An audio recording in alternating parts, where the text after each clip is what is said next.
Energy উত্তেজনা এসকন বাংলাদেশ কি মনে করেছে? ওরা বলছে আমাদেরকে ইলিশ দেবে না।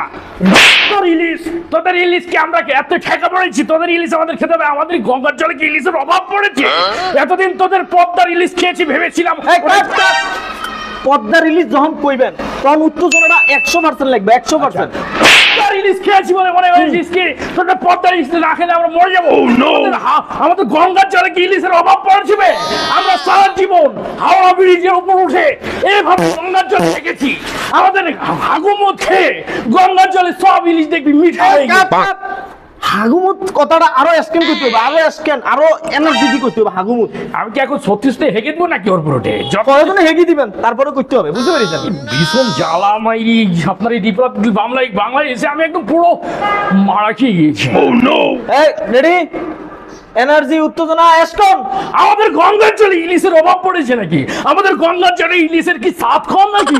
আমরা সারা জীবন হাওড়া ব্রিজ না আঙ্কেল, হ্যাঁ হাওড়া দ্বিতীয় হাওড়া ব্রিজও হয়ে গেছি, এটা বলতে হবে। আমরা হাওড়া ব্রিজের নিচে গিয়ে হাওড়া ব্রিজের গ্রিল ধরে ধরে এইভাবে সারা জীবন হয়ে গেছি। আমাদের কাট কাট কাট। কি এসকন তো কম হচ্ছে কেন?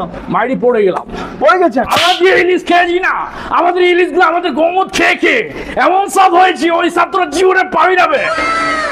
হাঁপিয়ে গেছি, একটু জল হবে বাবা। আর এসকেন ইয়ে করতে হবে তো তাড়াতাড়ি, যদি আপলোড না দিতে হলে সমস্যা। সব বাঙালিরা যদি আমাদের সঙ্গে বেশি মারামারি করিস না, তোদেরকে ধরে এমন কেন করবো না, একটু বাপের নাম ভুলে যাবে বললে। হাঁপিয়ে গেছি। কাট কাট, এটা ইয়ে করতে হবে তো। আপনি আরো স্কিন দি, আরো এনার্জি দি, কিটা করবেন জানেন নি? এই যে বলবেন বর্তমানে ডক্টর ইউনূস এবং সুদখোররা বাংলাদেশটাকে কেমন নষ্ট করতে আছে, এটা খুব স্কিন দি করতে হবে, পুরা পুরা এনার্জি দি, পাওয়ার দি করতে হবে। রিপাবলিক বাংলার মানে হচ্ছে পাওয়ার, স্ক্যান, জোশ, এনার্জি। ওটা হচ্ছে শরীর হিসাবে আপনি স্ক্যান দিতে হবে, নাহলে কিন্তু আগামী মাসের মাইনে পাবেন না। ডক্টর কেটা? ডক্টর মোহাম্মদ ইউনূস। ডক্টর ইউনূস, এই সুদখোরকে তো ক্ষমতায় বসিয়েছিস আমাদের দিদিকে হটিয়ে।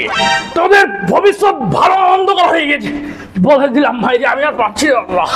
আরো পারতে হবে তো। আরে দাদা কি করছেন? আমি পারছি না। পারতে হবে, আপনাকে আরো স্ক্রিন দিতে হবে। কি বলছেন? পারতে হবে। হ্যাঁ জলদি, এটা ব্রেকিং নিউজ যেতে হবে তো। সবার ডিরেক্টর দাঁড়া, তোকে দেখাচ্ছি। তোরা বাঙালিরা যদি আমাদের সঙ্গে আর বেশি বাড়াবাড়ি করিস না, দেখেছি একদম লাল করে